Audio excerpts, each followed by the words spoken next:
Welcome to another edition of the Daily Night. I'm your host, Brian Smith, and today we're going to talk about a fun topic and one that I got to give credit to somebody else, and that's the Solid Verbal. It's one of my favorite podcasts out there.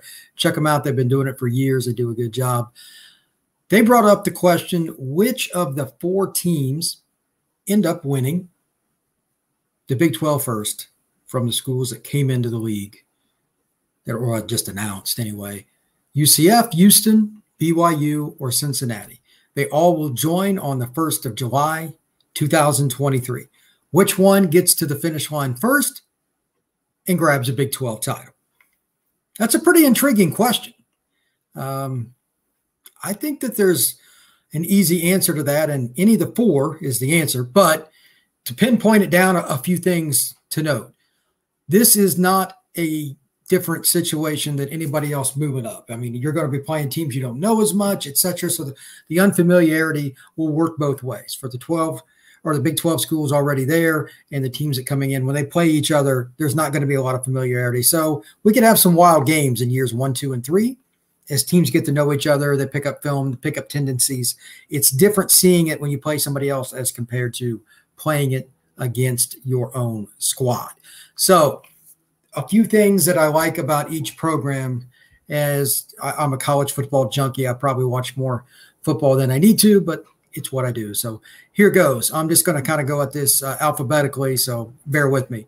Brigham Young, I really like that program over the last couple of years because they've been kind of giant killers in terms of how they act. They don't really care who they play, but they always play with a chip on their shoulder.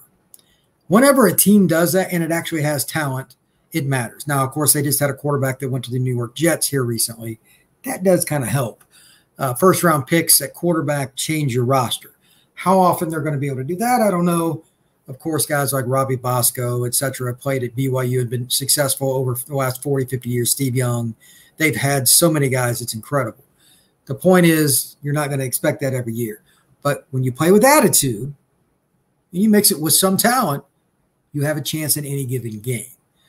It would not surprise me at all if BYU ended up 8-4 or better pretty much every year, even though they move up into the Big 12.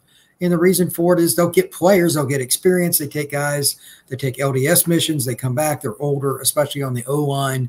That is a huge advantage, having experienced guys. And they also always seem to have a receiver. I don't know what it is about that school. They always have a guy that you're like, who the heck is that? That's really good. So will they be in the mix? Absolutely.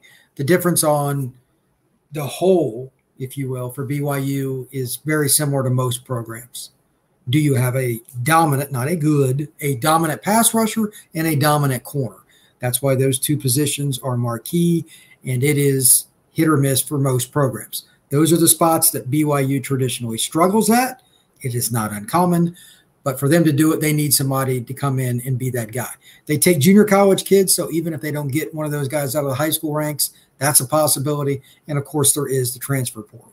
I love the coaching staff there, but BYU, anybody that discounts them, that's their own fault. Do not be surprised if they are towards the top of that conference rather quickly because the coaching is just really good.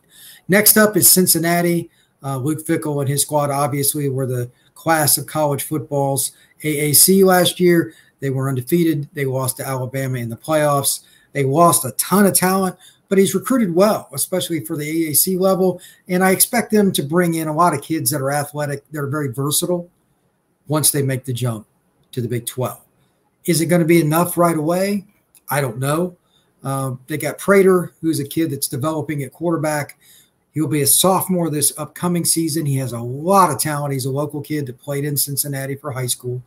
And they've got some other good players that have transferred in, that they've signed out of Florida, Georgia, et cetera, over the last couple of years. I expect them to be good, but, I mean, they hit the home run on so many guys that were 2- and 3-star recruits for this past junior-senior class that they had. I mean, you're not going to do that consistently. The quarterback had one D1 offer at Cincinnati. He gets drafted. Those are the exceptions, not the rule. I still think they'll be good and they'll be 8-4 or better, kind of like BYU, but I can't see them sustaining that. Nonetheless, I would not bet against them either. Third, and this is this is kind of a unique situation out of the four. This is the hardest one for me to pick.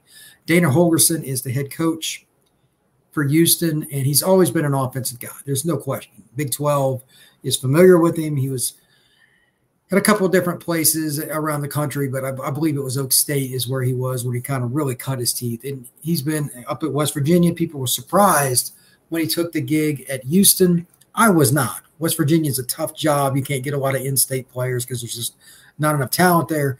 And Houston is one of the top 10 talent-producing cities in the country every year, and usually top 5. With that being stated, now that they're moving up, I don't know if it'll be immediate, and I don't know if it'll be Holgorsen, but at some point, Houston's going to become a college football power. It's just a matter of when, not if. The head coach is key there. The problem I have with Houston is that it traditionally, they've always scored points. Andre Ware won the Heisman in '89. He's one of college football's greatest quarterbacks for a single season. He's an ESPN commentator now, but they just traditionally don't have as many defensive players, say, in the last 30 years or so, as what they do offensive. I don't know why, but part of that is just offense has been really good a lot of the time.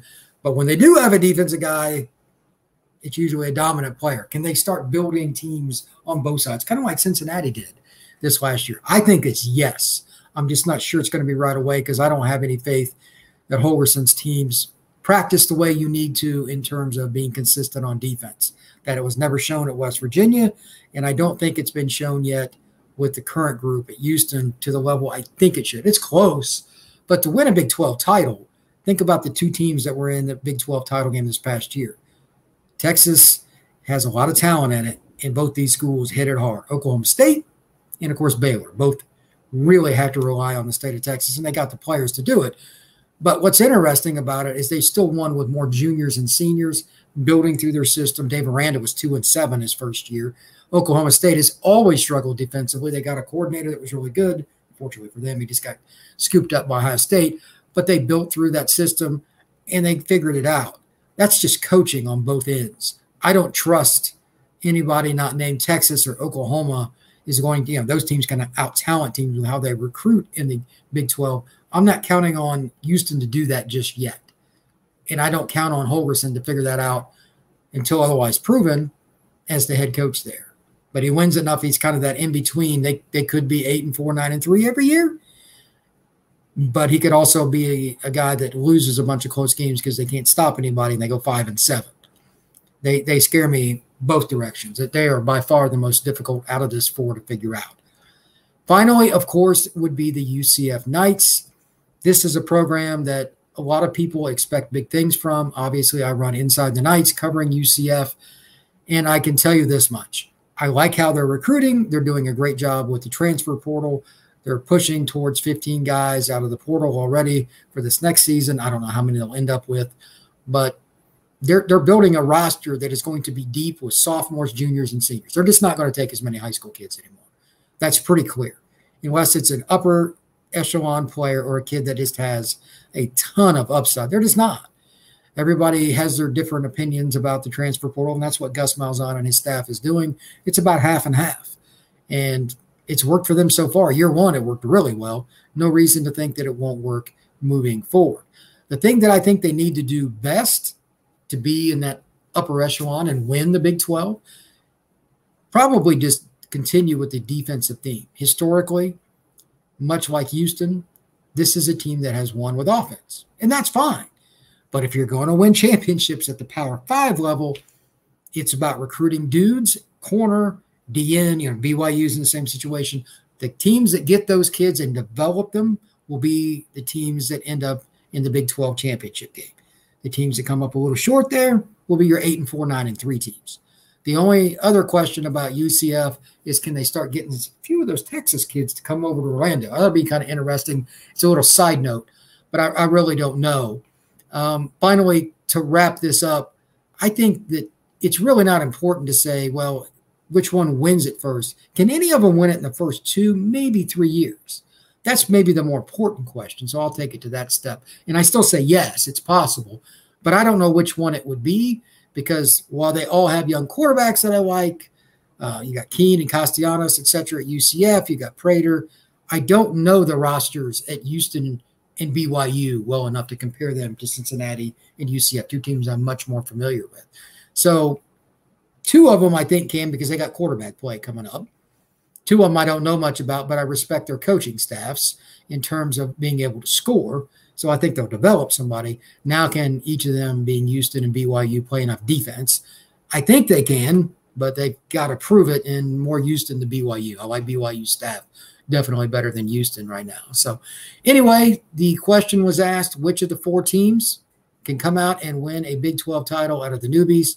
UCF, Houston, Cincinnati, BYU. I don't really have one pick yet. I don't know the rosters well enough, but it is a great topic to debate. And it's a reason for people in college football land to just look at it, go out, buy a magazine, check it out. See who's on the roster, see how they're recruiting. You can get on the internet and search all kinds of things too, cross-reference stuff. It's fun. This is why college football is the most unique sport there is. You're only playing 12 regular season games. Every single one matters. Not saying college basketball is not great, but it's more about March. Whether they want to admit it or not, it's about the tournament. This is a 12-game tournament to get in to the tournament. So I think that the Big 12 is going to be much better than people think short term with these teams. I just don't know which one of them is going to win a conference championship first. So anyway, thank you very much for listening. Everybody have a great night, and thank you very much.